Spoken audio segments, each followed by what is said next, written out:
अस्सलामु अलैकुम वरहमतुल्लाह। सफ़ा नंबर 24। अत पे छु अस ब्याक अख मूल अक्षर दाल।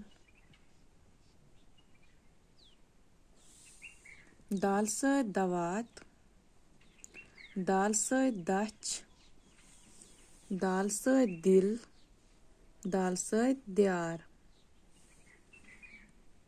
दाल सत दवात, दाल सत दच, दाल सत दिल, दाल सत द्यार, दवात आन, दच छल, दिल कर, द्यार वट।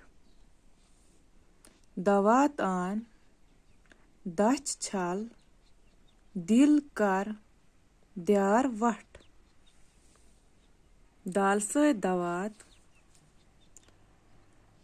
दाल सत दच, दाल सत दिल, दाल सत द्यार, दवात आन, दच छल, दिल कर, द्यार वट। दवात, मील दवात। यथ मज मील छ आसान युस अस कलमन त्रावान छ। उर्दू पठ छ अत दवातै वनान। दच, यह छ एक किस्मुक मेव युस अस खेवान छ। दिल, दिल गो स अंग सान जिस्मुक युस खून सनिस जिस्मकिस प्रथ तानस ताई वातनावान छ। द्यार, हम गए रपिय। दवात, हम दवात को ही कहते हैं। दच, अंगूर को कहते हैं। दिल, हमारे जिस्म का एक हिस्सा है, हमारे जिस्म का एक ऑर्गन है जो हमारे पूरे जिस्म तक खून पहुंचाता है।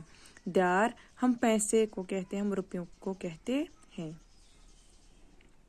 दाल सत दवात, दाल सत दच, दाल सत दिल, दाल सत द्यार, दवात आन,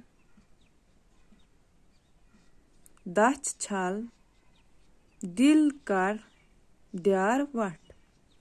अब हम देखेंगे इसमें कौन कौन सा मूल अक्षर इस्तेमाल हुआ है। पहले वाले में दाल, वाव, अलिफ, ते। दवात, दाल, छ, दच। यथ मज छु गुमुत दाल तो लाम। दिल, दाल,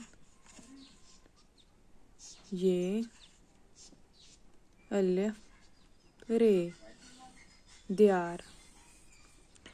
अब आप इनके मूल अक्षर अलग अलग करके लिखना और मेरे नंबर पर सेंड कर देना, वो आपका असाइनमेंट हो।